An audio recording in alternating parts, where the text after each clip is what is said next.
You mentioned you do English press and Chinese press. You study in Hong Kong. You're born in Hong Kong. You what is your background? So I'm a local Hong Kong. I grew up in Hong Kong, so all the way until I was Form 5, that would make me 17. Form 5, 16, Yes, 17? 16, Yeah. 17, Yeah. and then I went to the States and Canada to finish off high school and university. In university. So I was in Toronto when I was in.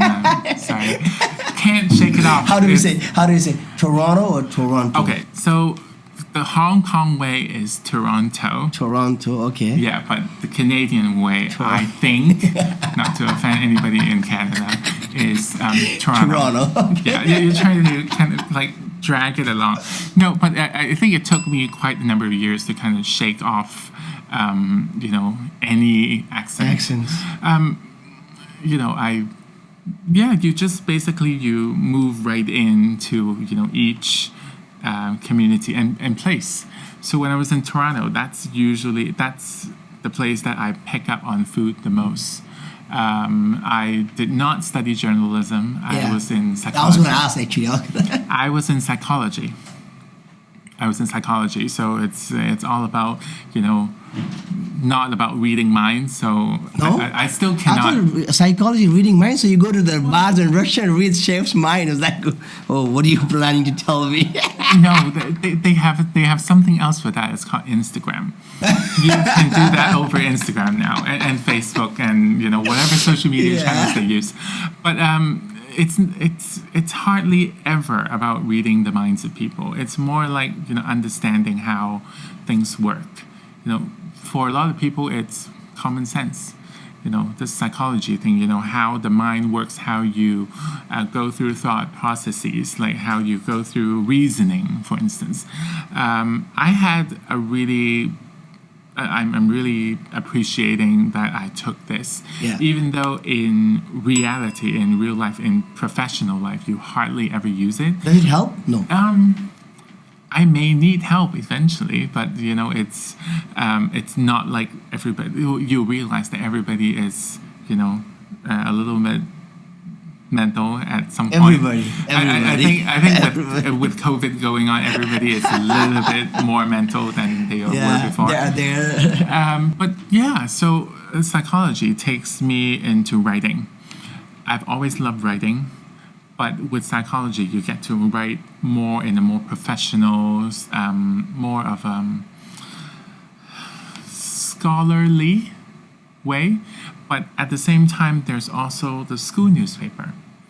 Where in the university, there's also the school newspaper where you practice more of a journalist type of writing. You cover stories even within the campus, what's happening in the campus. Regarding to there are different cultural festival, like the communities, what they're doing. There might be like a CNY thing happening to the Chinese people, and then there are Diwali things happening to the Indian people. Like there are different things, and for a university, it is all about the diverse cultures, and especially in Toronto where everything is so all together.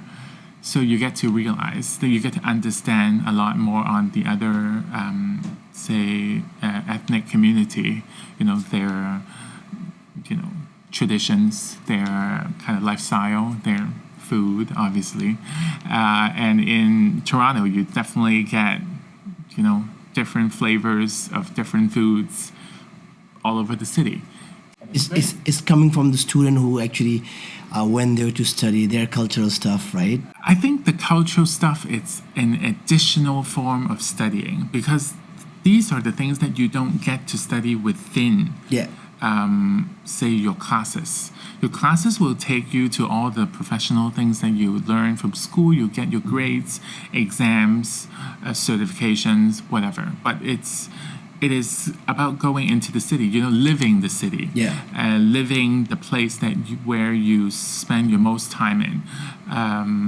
I think this is the kind of experience that you want when you are abroad, to be able to see different cultures and experience them, and what's better and more fun than eating and, experiencing food to learn. It's a good way to go into a new culture by eating.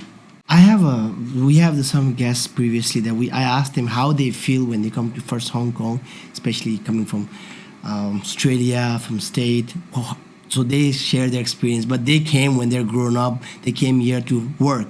What was your experience to first time move from your home city from Hong Kong to America? Which city was in America? Minnesota. I was in Minnesota for a year and a half. Yeah. So how was your experience as 16 years of kind of finding? It was tough. Well, I was lucky because I have family, and I have an uncle They live there. and aunt that lives, like, their families live in Toronto and also in Minnesota. So I live with them. And at the same time, I was able to kind of get involved in all the school happenings, when I was, in school, States and Canada. So it was a little bit easier, easing from family, speaking Chinese and also English, because their children speak English. So it will be a little bit easier for us to be kind of slowly easing from like a Chinese speaking family, but still having a more American or Canadian lifestyle. And then you're slowly easing into, going to school where all your friends are not Chinese. I remember when I was in Minnesota, I was in a public school. I was enrolled in a public school, and out of the entire public school, there were only like 5 Asian faces. Really? How many students were there in school, like total? I think out of 3 grades, so because it's high school, so 10th, 11th, 12th grades, I think it's like over 1,000 people.